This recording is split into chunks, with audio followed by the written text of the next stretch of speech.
شہر سے دور ایک خاموش زاویے میں ایک بہت بڑا پرانا درخت تھا۔ اس درخت کے نیچے ایک درویش بیٹھا رہتا تھا، پرانا لباس ہاتھ میں، تسبیح چہرے پر، ایسا سکون جیسے دنیا کی ہر پریشانی اس سے دور بھاگتی ہو۔ لوگ کہتے تھے کہ اس درویش کے پاس کچھ نہیں، مگر جو بھی اس کے پاس بیٹھتا وہ بدلا ہوا واپس جاتا۔ ایک رات چاندنی بکھری ہوئی تھی، ہوا ہلکی تھی۔ اسی وقت ایک دولت مند آدمی اس درویش کے پاس آیا، چہرے پر غصہ، دل میں بے چینی اور ہاتھ میں ایک قیمتی لینٹرن۔ وہ درویش کے سامنے بیٹھ کر بلند آواز میں بولا، میرے پاس دولت ہے، کاروبار ہے، شہرت ہے، لیکن دل بے سکون ہے۔ لوگ کہتے ہیں کہ تاؤ کوئی راز جانتا ہے، مجھے بھی کچھ دے۔ درویش نے تسبیح کے دانے انگلیوں سے گزارے، مسکرایا اور نرم آواز میں کہا، بیٹا، میں تو خالی ہاتھ ہوں، میں تجھے کیا دے سکتا ہوں؟ آدمی حیران رہ گیا، اگر تمہاری جھولی خالی ہے پھر لوگ تمہارے پاس کیوں آتے ہیں؟ درویش نے آسمان کی طرف دیکھا، چاندنی کو محسوس کیا، پھر بولا، اس لیے کہ میرے پاس وہ چیز ہے جو تمہارے پاس نہیں۔ خاموشی۔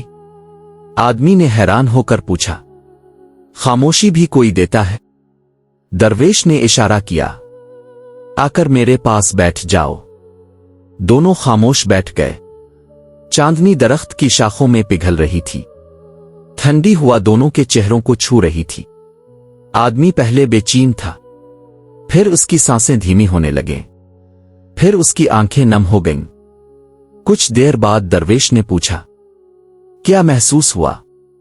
آدمی نے دھیمی آواز میں کہا، سا لگ جیسے دل کا بوجھ اتر گیا ہو۔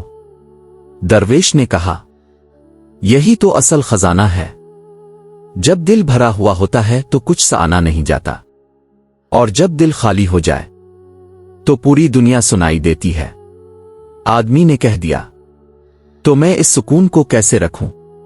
درویش نے جواب دیا، کم بولو، کم چاہو، کم سوچو، اور زیادہ محسوس کرو۔ سکون باہر نہیں ہوتا، سکون اندر ہوتا ہے۔ اس رات کے بعد وہ دولت مند آدمی روزانہ درویش کے پاس آتا۔